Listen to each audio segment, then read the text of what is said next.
There's a woman. She's radiant, not merely in appearance but in presence. She enters a room, and silence follows like a ripple across still water. Not because she demands attention, but because she commands it without trying. She speaks sparingly, listens deeply, and when she looks at you, it feels as though she sees something behind your eyes that even you don't understand. And yet, she never chases. Even when she loves, even when her heart stirs, she waits. She does not text twice. She does not ask where she stands. She does not beg to be chosen. You might think it's pride, or worse, games. But it's not. Something deeper governs her restraint. Something not easily named. Here's the paradox. The women who value love the most, who feel with soul-wrenching intensity, who could nurture a kingdom from a glance, they are the ones who never run after men. And so the question coils itself around your mind like smoke. Why would someone who feels so deeply remain so still in the face of desire? Is it fear of rejection? A superiority complex? Or is it knowledge? A kind of inner knowing that most overlook? We are taught that love is about pursuit, that when you want someone, you go after them, that silence is cowardice and waiting is weakness. But what if that's a lie? What if some of the most powerful feminine instincts are not expressed in action, but in intentional inaction? What if there is a wisdom in not chasing, a kind of psychological alchemy that turns stillness into power, absence into presence? Carl Jung once said that man's task is to become conscious of the contents that press upward from the unconscious. Could it be that a high-value woman senses this truth? That she sees not just the man, but what drives him unconsciously? Because what happens when a woman chases? She shifts polarity. She steps out of receiving and into proving. She abandons essence for effort. She becomes a pursuer, not a mirror. But the feminine is a mirror. It reflects, it draws out, it reveals. It does not chase, it summons. So here we sit at the edge of a contradiction. She wants love. She may ache for connection, but she does not chase. He wants love. He may ache for connection, but he loses interest when chased. And yet, neither speaks this aloud. Instead, we are surrounded by noise. Play hard to get. Show him you care. Don't be too available. Let him know where he stands. Conflicting advice built on insecure premises. No wonder the dance of intimacy has become a battlefield of misunderstandings. But what if a different path exists? One buried beneath layers of cultural noise and psychological confusion? A path that only the truly aware find? A path where desire does not have to scream, where attraction is not negotiated, where presence speaks louder than pursuit. What if this is not about romance at all, but about something much deeper? Identity, archetypes, the shadows we carry from childhood to adulthood. You've heard the phrase high-value woman, but who defines her value? Is it her income, her appearance, her achievements, or is it something more invisible? Her psychological depth, her emotional boundaries, her spiritual clarity? And if so, then perhaps it is precisely this clarity that prevents her from chasing. Because to chase means to outsource your power, to declare you are the prize. I am the seeker. But what if she is the prize, and not in some egoic, Instagrammable sense, but in a quiet existential one? She does not chase because she has seen what happens when women forget their worth. She does not chase because she understands that real attraction blooms in space, not pressure. She does not chase because she would rather be alone than be with someone who needs to be convinced. So now, the great question stares back at you, unblinking. What does it truly mean to be a woman who does not chase, and what ancient psychological truth is she embodying? To answer this, we must go deeper, into the hidden architecture of the human psyche, into the collective unconscious, into the archetypes that Carl Jung spent his life deciphering. We must pull back the curtain and examine the unseen engine behind desire, value, and pursuit. Because once you see what lies beneath the surface, you'll never look at love the same way again. Beneath the stillness of the woman who does not chase, there is a storm most cannot see, a quiet rebellion against centuries of conditioning, psychological imprinting, and existential distortion. Why doesn't she chase? To truly understand, we must go inward, far beyond gender roles or dating advice. we must enter the territory Carl Jung called the shadow, the unconscious realm where our repressed truths, forgotten wounds, and inherited beliefs silently guide our behavior. You see, most people do not act, they react. Their decisions are echoes of childhood, echoes of trauma, echoes of archetypes they don't even know they are playing out. Jung argued that unless we bring the unconscious into consciousness, it will rule our lives, and we will call it fate. Nowhere is this more visible than in romantic dynamics. The high-value woman who doesn't chase has not simply chosen restraint. She has waged war on her unconscious programming. She has refused to be seduced by the desperation to prove, to perform, to please. Let's explore the roots of that desperation. At the center of Jung's psychological theory is the concept of the anima and animus, the inner feminine in men, the inner masculine in women. For a woman to chase is often not her essence, but her animus running wild, her internal masculine, unchecked, trying to do, to fix, to pursue, to conquer. But her power lies in being, not doing.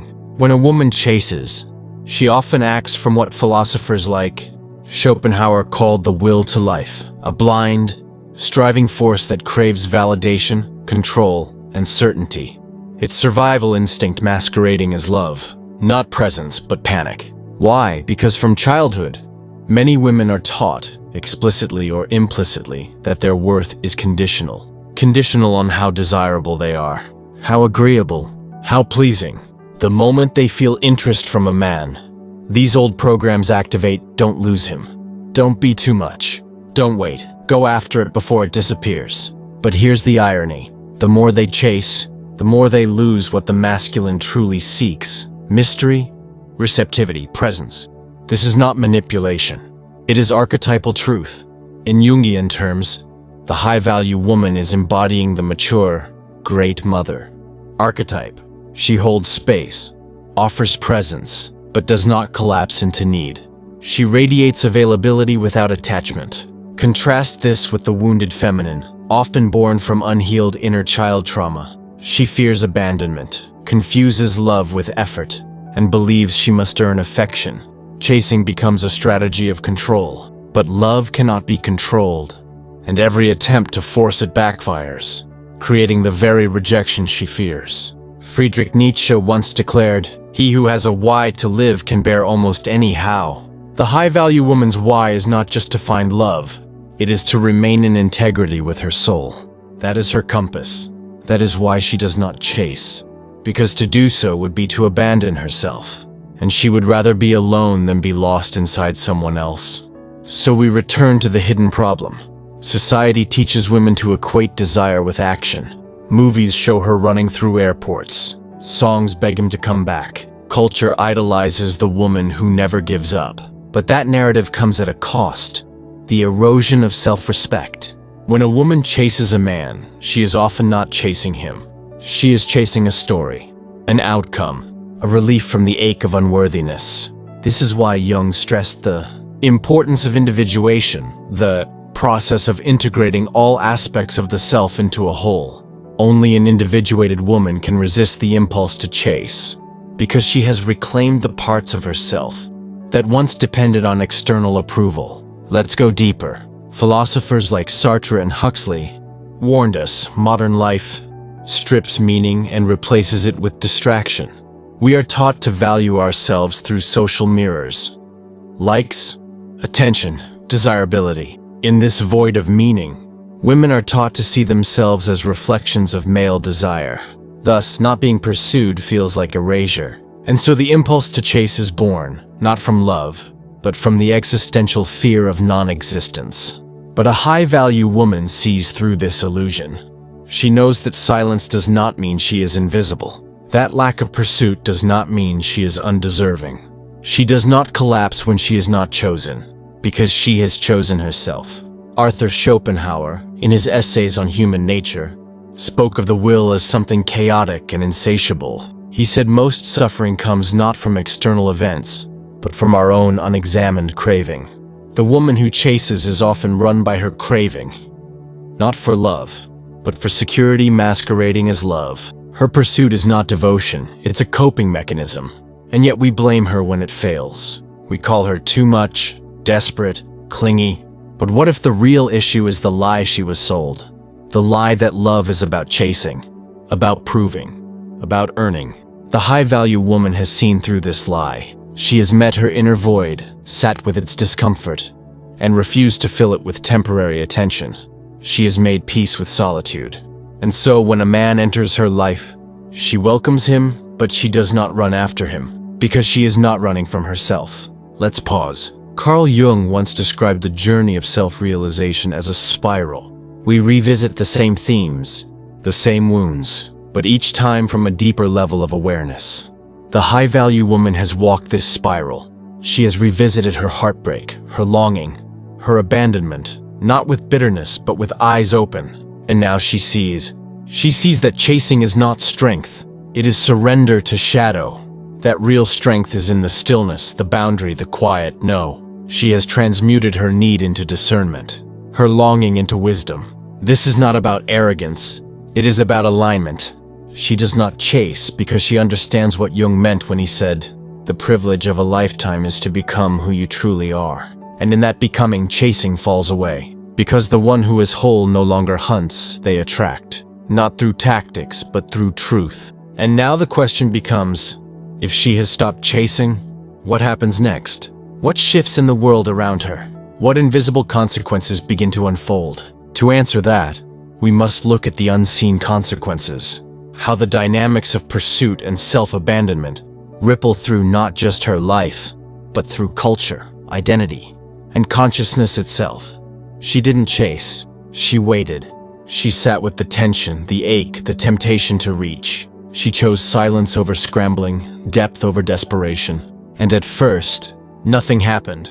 No grand reward, no applause. The world didn't bend to accommodate her stillness. In fact, it got quieter, lonelier. The kind of loneliness that hums beneath the skin, whispering, "Was it worth it?" This is the moment when most women turn back. Not because they are weak, but because they are conditioned to associate stillness with failure. Society has wired the female psyche to believe that value is proven through doing. So to not chase, to remain unmoved, feels like surrendering to invisibility. But the truth is the opposite. Because the moment she refuses to chase, a seismic shift begins. One not visible to the naked eye, but felt across the entire emotional spectrum.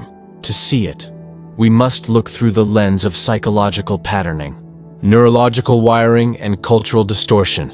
Cognitive bias, the scarcity illusion. Our brains are wired to respond to scarcity. The less available something is, the more our limbic system spikes in interest. This is not strategy, it's evolutionary wiring. When a high-value woman does not chase, she triggers the scarcity principle in the man's brain. Not because she's playing games, but because her lack of pursuit signals authentic self-sufficiency. Suddenly, she's not just another option, she's a mystery. And mystery is irresistible to the masculine psyche. But here's the twist. It only works if it's real. If she's pretending not to care but secretly spiraling in anxiety, the energy leaks out. The masculine senses it. Because men, despite cultural myths, are incredibly attuned to emotional incongruence. They may not articulate it, but they feel it. The high-value woman who doesn't chase must therefore not just restrain her actions, but transform her internal state. Otherwise, her silence is a performance, not a truth. And truth always reveals itself. Neurological rewiring, the dopamine trap. Modern relationships are deeply influenced by digital age neurochemistry. Every text reply becomes a dopamine hit. We are addicted to immediacy, to pursuit, to feedback. When a woman chases, she's often not chasing love. She's chasing certainty. That next message, that next response. But when she doesn't chase, she starves the addiction. She reclaims neurological sovereignty. Her brain, once wired to seek external reassurance, begins rewiring itself for internal grounding. This creates an emotional detox. It's painful. Withdrawal always is. But it's also liberating, like stepping off a roller coaster that only goes in circles. For the first time, she sees clearly, not just the man, but herself. Cultural backlash, the patriarchal echo. But clarity comes at a cost. When a woman stops chasing, the world often calls her cold, distant, hard to love. Why? Because her refusal disrupts a deeply embedded script.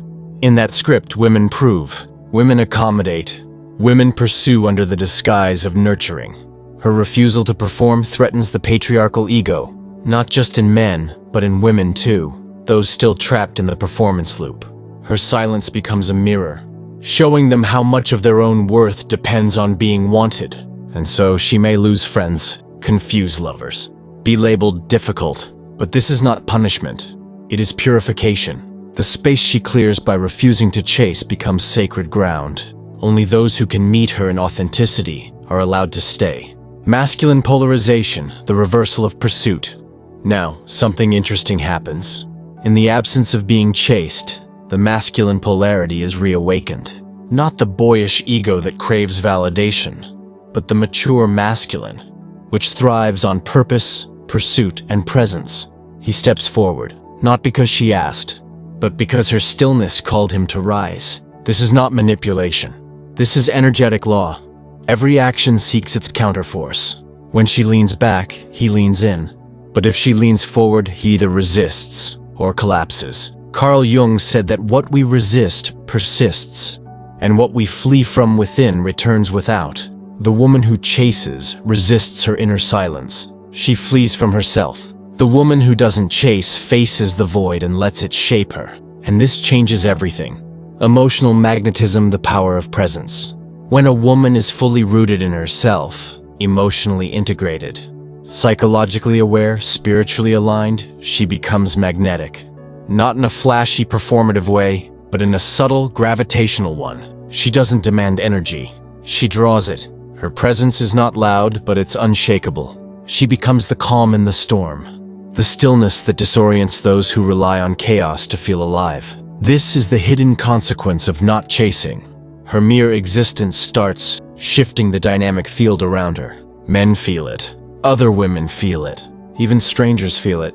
And yet, she remains grounded, because she knows this is not about power over others, but power over self. Identity deconstruction, the inner collapse. But before all of this, there is collapse. To stop chasing is to face the ego death of every identity she once clung to. The pursuer, the pleaser, the fixer, the caretaker, the savior. She must watch each one burn. And in their ashes she sits, not knowing who she is, not knowing what comes next, just being.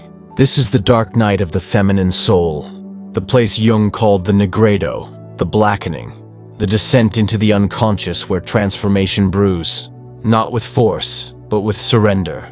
It is terrifying, but necessary, because only from this void can she emerge as something new. Spiritual alchemy, the archetypal shift. Once she emerges, she is not the same. She no longer needs to be chosen, because she has chosen herself. She no longer fears silence, because she has befriended it. She no longer sees love as something to chase, but something to receive. In this new state, she embodies the archetype of the queen, not as royalty, but as sovereignty. She rules not over others, but over her own emotional kingdom. And now her energy does not say, "Please love me." It says, "If you wish to know me, come worthy." Not because she is better, but because she is whole. Cultural disruption, the ripple effect. One woman who stops chasing becomes a symbol, a disruption in the collective unconscious. She becomes the friend others turn to when their relationships crumble. The voice that says, "You don't have to beg to be loved." The quiet example that whispers, "There is another way." And slowly the culture begins to shift, not through protest, but through presence. This is how revolutions begin. Not always with fire, but with one woman who refuses to forget her worth. Final turning point. Now the question turns again, not toward her, but toward you. If this is the consequence of not chasing, if this is the path that leads from anxiety to sovereignty, from craving to clarity, then what happens when you stop? What happens when you reclaim your energy from those who never earned it? When you choose stillness over scrambling, solitude over performance? What part of you will collapse? And more importantly, what part of you will rise? To see that clearly, we must now look at the rebellion, the radical act of breaking free from this old story, the unlearning. the reprogramming, the return to self. Because everything until now was preparation, the real transformation begins. Now, there is a moment, not loud, not theatrical, when the rebellion begins. It doesn't come with fireworks or declarations. It comes quietly, like a breath drawn deeper than ever before. It begins the moment you stop asking, "How do I make them want me?" and start asking, "Why did I ever need to be wanted this way at all?" That single shift fractures the illusion. You see the game for what it is, a mirror house of false selves, each chasing validation from other broken mirrors. And for the first time, you step out, not because you no longer want love, but because you refuse to distort yourself for it. This is the rebellion, the end of performance. High-value women don't just stop chasing men. They stop chasing approval, period. They stop performing affection to secure proximity. They stop curating versions of themselves to be more palatable, more dateable, more safe. They shed the illusion that their value is determined by how comfortable they make others feel. This rebellion is internal. It is the moment you stop editing yourself in real time during a conversation. The moment you choose not to explain your silence. The moment you let someone misunderstand you and do not scramble to correct it. Because now you know, your clarity does not require their comprehension, breaking the trauma loop. But this clarity doesn't arrive out of nowhere. It is forged in fire. To break free is to confront the loop. The pattern of chasing what once wounded you. That unavailable man. That hot and cold energy. That chaotic attention that feels like home. Not because it's healthy, but because it's familiar. The rebellion demands that you question this familiarity. Why does your nervous system feel alive? Only in the presence of emotional inconsistency? Gabor Mate, trauma expert, said, "The wounds we carry are not simply from what happened to us, but from what should have happened and didn't." When a woman chases, she often chases the echo of what her inner child never received. She tries to finish an unfinished story, and the man becomes a character in her internal drama. Not a partner, but a symbol. To rebel is to step off that stage, to retire the script, to say, "I will not keep bleeding to feel alive." The return to the body. The rebellion is not just mental, it is physiological. You must return to your body, the one you abandoned when you began outsourcing your self-worth. You learn to sit with the discomfort of silence. You ride the waves of anxiety that come when you don't text first. Don't ask where you stand. Don't contort to be more desirable. Each wave that passes without your reaction is a small revolution, a neurological unlearning. You begin to recognize the pull to chase is often not love, it's dysregulation, and you choose calm over chaos, stillness over story. The archetype of the initiated woman. Jungian psychology teaches us that real power comes from integration, not suppression. The high-value woman does not reject her desire, she simply doesn't obey it blindly. She becomes what Jung might call an initiated woman, one who has confronted her shadow and come through the other side. She is no longer governed by the need to be desired. Her worth is not in how many men orbit her, but in how well she orbits herself. This is not arrogance, it is sovereignty. She walks into a room and no longer scans for threat or attention. She simply is, rooted, whole. Her presence does not say, "Please see me." It says, "I see myself." Counterintuitive wisdom. This is where the rebellion turns radical, because it asks you to do the opposite of what you've been taught. You've been told, act fast or he'll lose interest. But the rebellion says, let him lose interest if that's all it takes.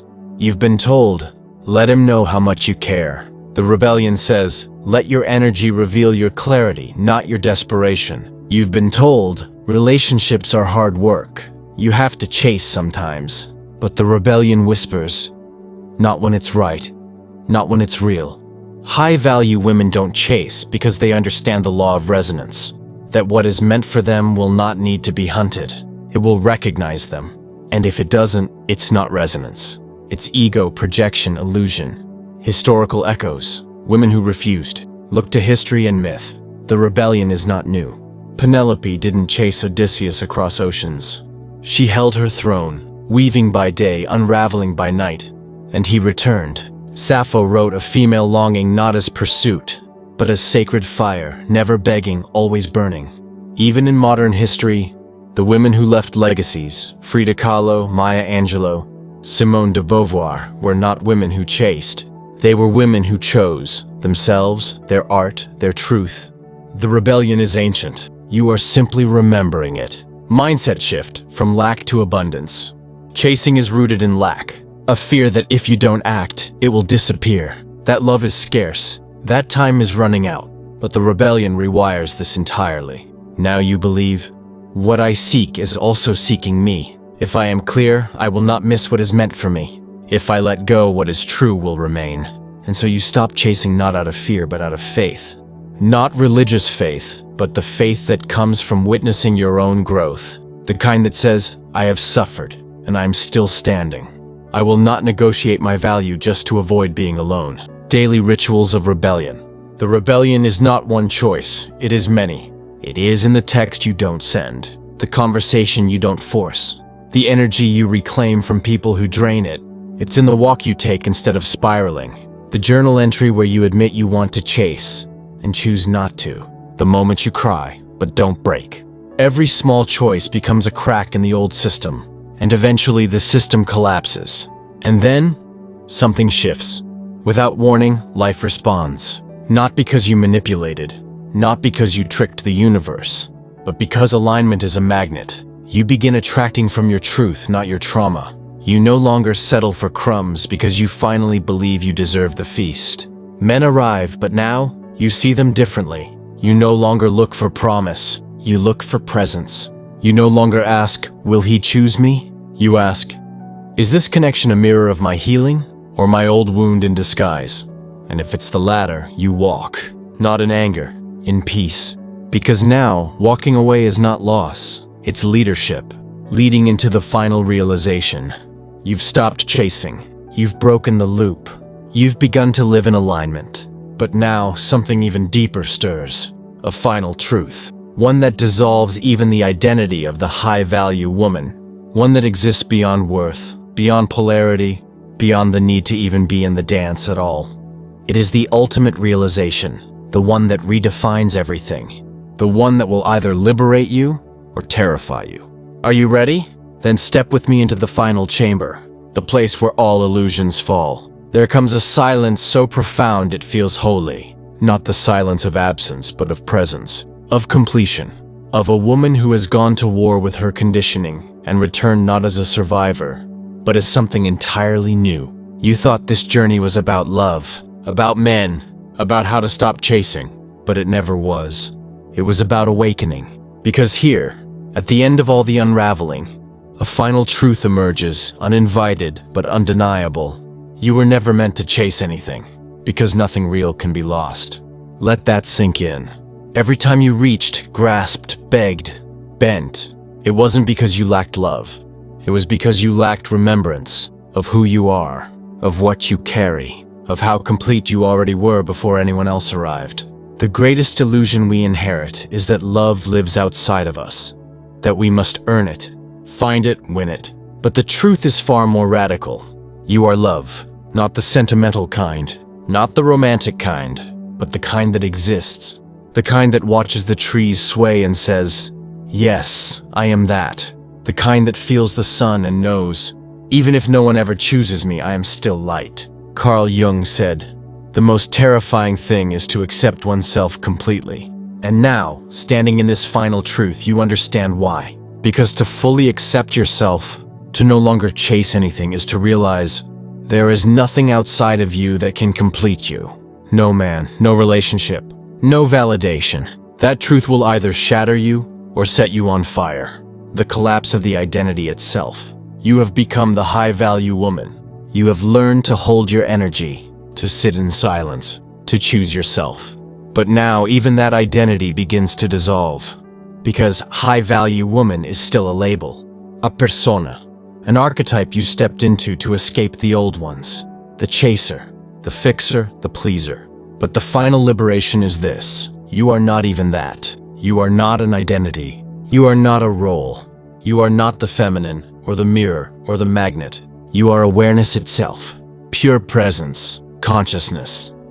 That which watches all roles come and go, but remains unchanged.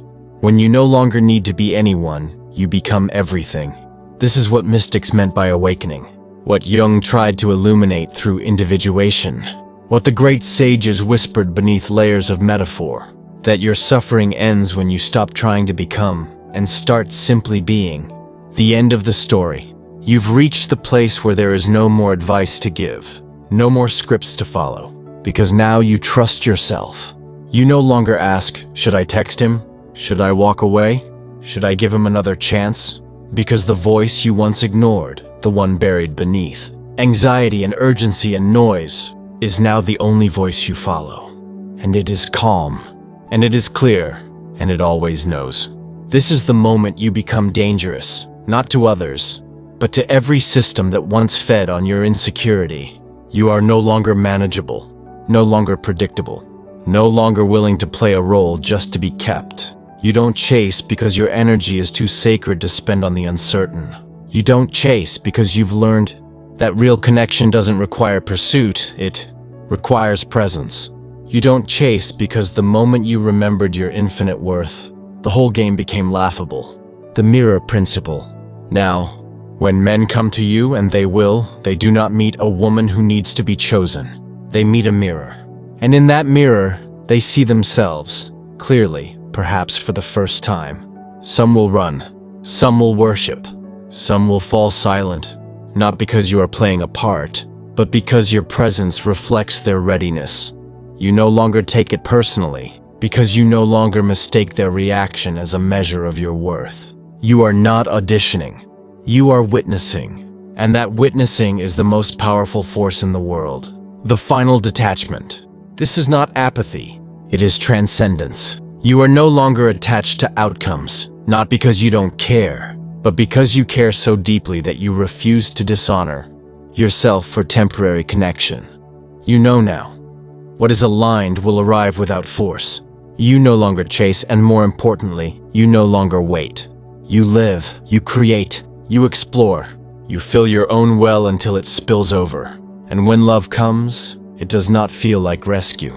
It feels like recognition. Two full beings walking side by side, not to complete each other, but to witness each other's completeness. The real love begins. Only now, after all this death and rebirth, are you truly ready for love. Not the scripted version, but the kind that asks nothing. The kind that says, I see you, not because I need you, but because I am not afraid of your wholeness. You have become that kind of woman, and now you will only know that kind of love. Everything else will feel like noise. Everything else will fall away, because the truth has settled into your bones. Real love cannot be chased. It cannot be won. It can only be met. And if it is not met, it is not real. The cinematic closing. So what happens now? You live. You walk with quiet fire. You become the space others feel safe in, but never entitled to. You leave rooms without shrinking. You love without losing. You speak without softening your truth. And most of all, you remain rooted, even when the world tries to pull you back into the performance. Because now you know, you were never meant to chase. You were meant to remember. And in that remembrance, you have become unstoppable.